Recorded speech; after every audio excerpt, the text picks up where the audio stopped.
Salam alaikum à tout le monde. Bienvenue en tout cas dans notre émission. L'émission s'appelle Sénéguine Diaspo avec DJ Diao. Donc, Harenandi, le nom de mon annonce. Donc, on va en tout cas, mais ya mendar Guinée, mais ben kawoni mo kala activité koni wadde. Inch'Allah Rabbi hande hare on to wonde hiden do e Pikine. Kawiyete marché zeng en tout cas en face centre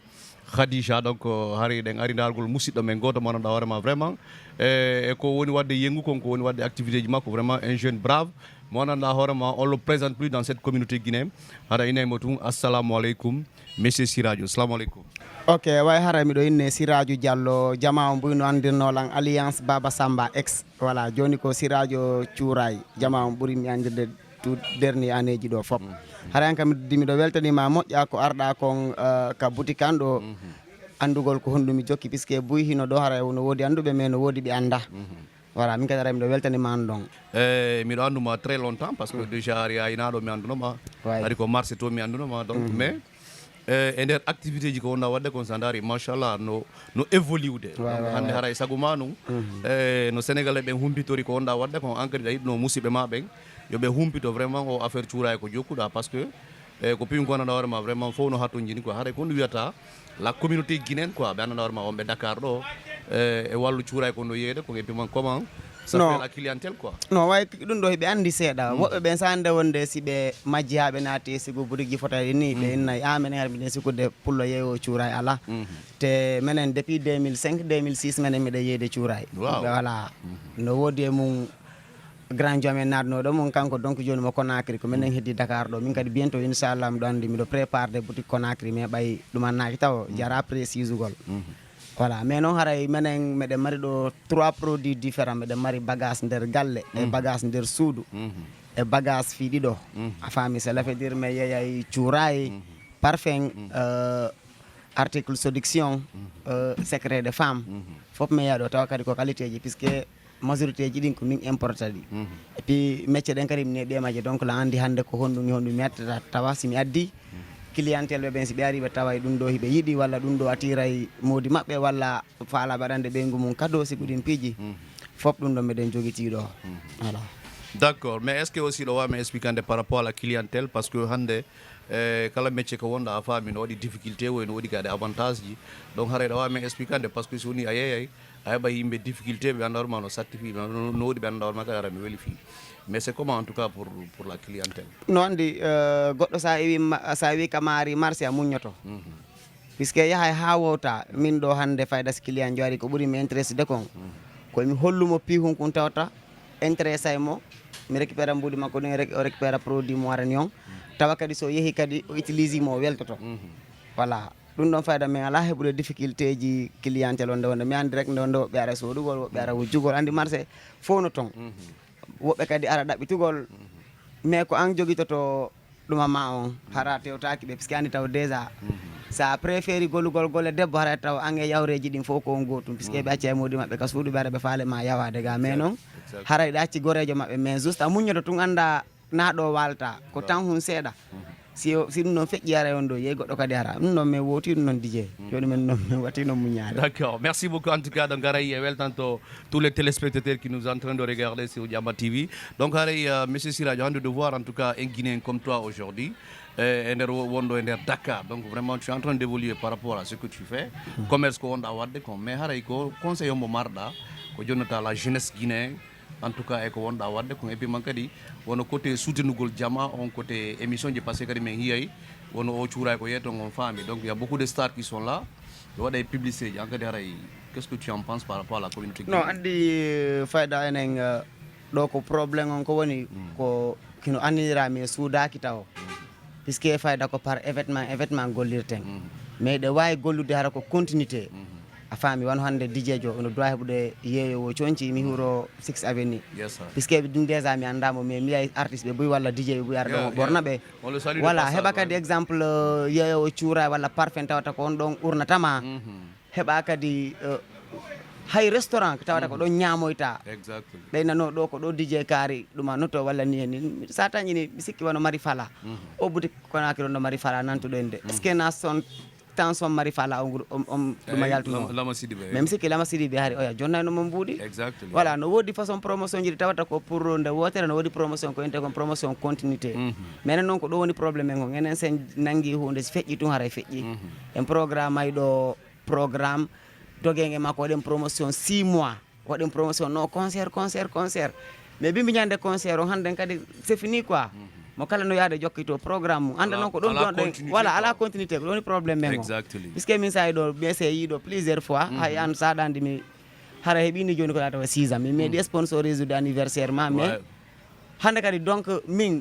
si mi concentré ka commerçant mi wawata heɓde renseignement ji artiste yo arowo puisque mi démissionnino e ɗin ɗon niveau ji donc mi ala joni heɓde renseignement ji mais no woodi wano DJ ɓe ɓen no siraji no ɗo bo mbiya men heeɓi oɗo accord mi ara wena ha joni de miɗen addude kaarijo min faala jour ji hay so tawi koye men chargé seeɗa ko waɗa toon adda panneau ma tawata mo naati ara panneau ma publicitaire o no waɗi vigilant quoi kala natuɗo yiyaymo a faami mais ɗum noon fof kadi woɓɓe hara mi anda ɓe towniti ko laawi ɗi woni ɓe anda walla hara ko mi famali dal mais non meɗen ɗo fi communauté guinéen on en tout cas aray kono woliro ni kanko sirajo donc ici à Pikine inchallah donc aray ɗawa en arande ɗi produit ji ɗo ɗiɗi mi woni yiide ɗo c'est à dire ça veut dire ɗiɗo ko honno sifori quoi lawa en explicande ɗum ɗo parce que je vois aussi pas mal de produits non ɗo produit ji ɗi komi explique ma kon ay wano ɗum ɗo ko baya ɗum ɗo walla ɗo mi yeeya ɗo baya mi yeeya wano cuura e produit labaɗi e parfum ji puisque sa ɗo ko place kesso quoi voilà donc ka nder marché mi wonno o ɗo ko 5 février muttimo donc ko période Saint Valentin on ko Saint Valentin on mari profite o mi inaugurimo le 5 le 14 février sa arno ɗo a tawi no machallah are ɗo no heewi tefi yimɓe quoi donc nini kadi fahin produit ji ɗin lannaali arde puisque place ko tati sa waɗiti place taw a arda e ko annduɗa kon a faami ɗin mun ɗum sooda ko propose a client ɓen comme explique ma nanen kon troisiéme fois on no sooda kadi kamɓe ko ɓe landotoma kon ko ɗin noon tati watta commerce adda yan ko annduɗa kon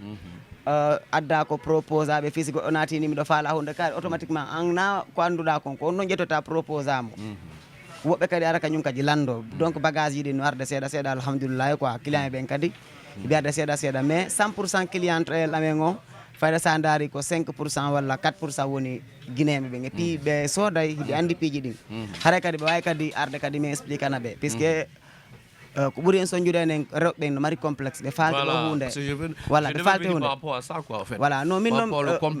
voilà min noon kan ɗo no ɗo min sa ari ɗo siɗa faala sooda ha ya hara yo daale gorko wala no woodi debbo mo tawata on ɗon kala ko faalɗa o expliquante a faami voilà entre debbo e debbo no woodi kadi ɓe ala complexe ɓen kadi woɓɓe kadi si ari ko minen falte e yeeyuɓe surtout yimɓe leydi ɓen voilà puisque ɓen nayi ɓay ko minen woni worɓe ɓen ko minen andi ko honto point faible gorko woni donc ko minen min explique ko ɗon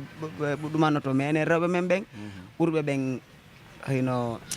si ɓe ari dal haray ɓe hersi quoi surtout no mi woɓɓe naata e ɗo ɓenna woɓɓe naata e ɗo ɓenna ko place fulɓe mais har noon kamɓe sago maɓɓe déjà ko ɓe sikka andene ɓay ɓen nayi fof no anndiri te alors hala fo anndira no woodi liyeji minen meɗe waywa jogitiɓe pharmacie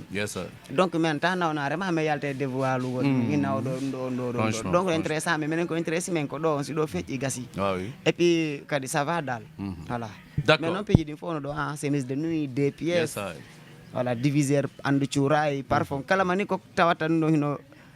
yaadi e cuuray jegenaji huɓɓayɗi dra parfum suudu fop mais andi si gorko yeehi ha yeehi baya on ɗon hara fam et puis kadi ara kadi na baya kadi koye cew koye cew ok en tout cas donc comme on le dit donc aray téléspectateur ɓen fof ino weltana une fois Jama TV aray toujours yiɗe wondi élément jogoto ɓeynamo Mr Djiby donc ɗo e Pikine donc en face en tout cas centre commercial Khadija ok Mr Djiby yow lan nga ñuy wax exactly donc par rapport ak jaay cuuraay bi quoi lan nga ñuy expliquer par rapport à la clientèle au fait oui fii moom lépp a ngi fi place bi place bu bees la mais am na lépp moom cuuraay parfum de chambre secret de famille ak yooyu yëpp kenn ku nekk boo ñëwee moom li nga bëgg dañ la fa jaay incha allah. dëgg la 3 mois lañ fi am quoi mais yàgguñ fi si biir marché bi lañ nekkoon ñu ngi si Pikine marché Zeng en face centre commercial Khadija. waaw ok d'accord mais clientèle bi ban parfum lay faral di laajte fii parce que des fois damay gis fii ngeen di jagase fii ay parfum yu demee noonu xam nga. waaw xam nga sans départ xam nga client yi dafa am ñoo xam ne dañoo bëgg parfum bu yomb am ñoo xam ne dañoo bëgg parfum bu seer ñoo xam ne dañoo bëgg parfum bu fort sans départ kenn ku nekk boo ñëwee moom li nga bëgg dañ la koy jaay jigéen ñi tam dañuy ñëw di ndugg pour toppatoo seen jëkkër waaw ay lemmantek cristal yeeg ñoom seen carte mariage yeeg frotté yeeg ñoom ñëpp d'accord huile de massage yi waaw ak fer yi man moom fer yi may daaneel fer yi moo lay daaneel yan façon fer ngeen am fii cristal waaw man waaw cristal moom la ñuy gën a laaj daal moom la ñuy gën a laaj te boobu moo gën a kii sax moo gën a baax boobu moom da ngay takk ba sonn yaa ma gën a xam dina am ay góor ak jigéen yow aussi góor yi lan la ñuy jënd fii lan la ñuy jëndal seen soxna yi góor yi moom ay parfum la ñuy jënd rarement ngay gis góor bu ñëw di ndugg mais am na nag ñuy ndugg ñu jonge comme sama genre dafa dañuy ñëw ndugg jënd seen bagage seen cuuraay parfum chambre yóbbaale d'accord ok merci monsieur Djiby merci à tout le monde en tout cas merci Jama TV DJ Diao dans son émission l'émission s'appelle Sénéguiné Diaspora je vous le dis donc haray monsieur si radio mais weltani ko on photo wona seeɗa donc mi yi golle ko no wadde kon donc haray hande ko appel hombo lancata ɗo en tout cas à travers la communauté guinéenne à travers en tout cas tout le monde tout ce qui nous suit et puis man kadi jonna men adresse ma yimɓe ɓen anda exactly ko on to boutique on woni quoi non min adresse an on ko Pikine marché Zeng mbiɗo anndi Pikine marché Zeng ɗo so ari ɗo déjà mi mara tokora ka yeeɓe cuuray ɗum ɗon Allah no wallimi ɗum ɗon sa inni siraju Diallo fof no anndi ko gooto ko woɓɓe goo lantoɗa inde mum ka marché ɗo haray miɗo tableau Thiam centre commercial Sokhna Khadija ko min e makko ko face à face voilà ɓe annda ɓen haray kadi si naati kadi ka nder marché ɓen ni to yeeɓe cuuray ɓen kala yeewo cuuray mo ɓe atti yiide ɓen ni ko siraju Diallo minen kadi aray meɗen anndi piihoye moƴƴo koy komi conseil ata jeune ɓe ɓen e juɓɓen